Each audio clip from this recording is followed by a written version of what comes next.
Hello YouTube and welcome to PHP tutorial number 26 in the PHP programming tutorial series. Now in this video, as you guys have been bugging me about a lot lately, we are going to start the MySQL tutorials.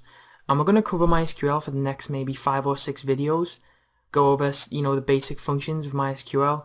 So hopefully that doesn't annoy anyone who doesn't really want to learn about MySQL. You can kind of skip through them. But yeah, this is number 1 and I hope you enjoy them. So before I start this video, I actually purchased a new microphone the other day.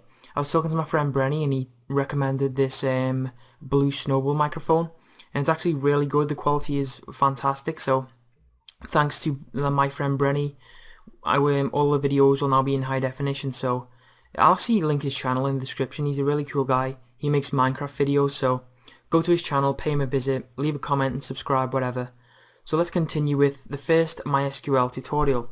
So MySQL, SQL stands for Structured Query Language, and MySQL is a relational database management system, and that just sounds like a bunch of jumbo words just put together. But if you remember back in school, if you did Microsoft Access, I'm sure you did, as I covered it multiple times. It was probably the most boring subject in school, doing databases in Microsoft Access. If you remember when you did relational databases where you could link different fields and different tables together, that's kind of how the concept is in MySQL. You can link different fields together. It's a database management system, and you'll learn a lot about it in the next few videos. So if you look at MySQL, and if the applications that you currently code for, because you're new in PHP, if they're not really complicated, then MySQL may seem kind of pointless to you. You might not really find a meaning, so you might not really find a place to use it. But it's actually used on most web applications across the web, like Wikipedia and Facebook and YouTube, all use MySQL to store the data. And that's because you can run queries and take data and put in data almost instantly without the user feeling any time loss or having to wait for anything. It's really convenient, and hopefully we can learn about it today and you guys will understand just how important MySQL is. So before we actually continue with this, you're going to need to have installed MySQL. So when you installed XAMPP, I told you guys to install MySQL as well. If you haven't got it installed, then go back and install MySQL when you install XAMPP, and it should be installed as PHP-MyAdmin. So if you go over to security, which we set up in video number 2, I believe, if you remember, we set up a password over here where it says MySQL super user, and we set a user, actually the user is root, and we set a password. So if you don't remember your password, I think you probably have to reinstall XAMPP, but hopefully you remember your password. Mine was simply password, and we can continue. So you need to head over to localhost, and if you see down here in tools, you'll see PHP-MyAdmin. Now just click on that. Now PHP-MyAdmin is the web-based control panel for MySQL, so we can log in now, put password, and you'll be presented with this screen. It might look kind of confusing to you at first. There's a lot of things going on over here and over here, but don't worry, it will all become you'll be able to get used to using this quite soon. So the first thing that you'll see is on the left, you'll see a bunch of tables here. This is where our tables will be held. And you'll see all these random tables. If you have XAMPP, it might be different for WAMP and other Apache installations, but for XAMPP you'll see these tables. Now they don't mean anything to you. You don't need to delete or modify any of them. These tables are just for some different applications on XAMPP. So cdcall, for example, they're all used for applications. I would not suggest deleting any of them. Just kind of forget that they exist. Modifying some of them may impair your XAMPP and you may have to reinstall it, so just leave them as they are. So this on the right, you can see the basic control panel for MySQL, and we can actually run queries here or manually do things on the control panel without actually doing any PHP code. So we have here SQL. We can run SQL queries on here without doing it in PHP. But we're not going to be doing that today, and we're going to do that through PHP in the next tutorial. So what we're going to do is head over to here where it says databases, click on that. I'm going to create our very first database. Now let's just say that we run a forum, and each user needs to have an account. So we'll just call this accounts and hit create. And it says database accounts has been created. And if you look over here on the left, you'll see accounts up here on your databases. Click there. And what you can now do is create a table inside of this database. So our first table, it's going to be users. And here we need to specify the number of columns. So let's just try and think about this, how many columns we're going to need in our database. Let's just open up Notepad. We'll have Notepad++. Okay, so the first column we're going to need is ID. And that's because each user is going to need a unique ID. And what we can do with MySQL is set a field to just auto increment, and that means it'll go up by 1 each time, and each one will be unique. So that can give each user a unique ID. Next thing, we're going to have the user enter a username, then a password, then we'll have first name and last name, and that's 1, 2, 3, 4, 5. So we're going to have 5 columns in here. So type 5, hit go, and don't worry about making too little or too many, because you can modify the amount of columns. I'll show you how to do that in a moment. So as I said, the first column we're going to need to do is ID, so just type ID. And what we're going to put here as the type, we need to select the data type, and as it's going to be a simple number, just select integer. And if we scroll all the way down here, you will see index. We're going to select index as primary key, and going back to Microsoft Access, you should remember what a primary key is. If you don't, it's the primary key of the table. It will sort by this key by default, but you can change that when you run queries. And the next thing we need to do is select AI. Now what this will do is this will auto increment a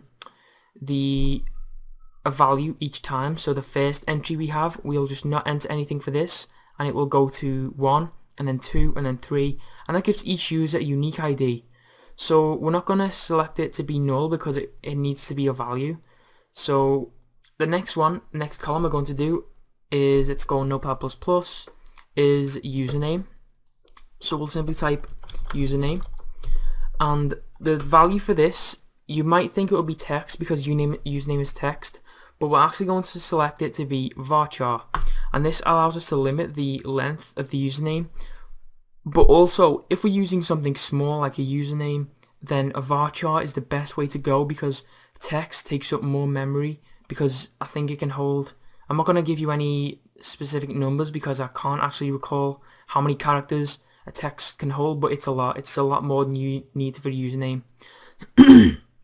So we'll have username, varchar. The length we're going to select as, let's say 20. Username can be 20 characters long, and that's all we need to do for that. So use column username, type varchar, and length 20. And next one is password, and we're going to do the same for this. We're going to select as varchar 20, and then the next one is first name, so we'll just type first as a varchar 20, and finally we'll just type last for last name, varchar and 20. Now let's say we want to have another column in here called about me, and remember I said we can modify the amount of columns we have. If we go down here where it says save or add 1 columns, just simply specify the amount of columns you'd like to add. I'm just going to type 1, hit go, and we'll now have a new column here. I'm just going to say about, and here's an example where we might want to use text because some person might want to write a lot of text about themselves, so we'll just select text, and that is it. We can now create our first table, and you do that by just clicking on save, and we now have our own users table here. Now currently it contains no values because we've only specified the table itself and the different fields. So what we can do is actually manually insert data by clicking here on insert, and for the first one, for ID, leave this blank because obviously it's going to auto increment, so you'll see that will automatically go to 1. And for username, I'm just going to type teach me computer. Password will be password 123. First name we're going to just type as Chris.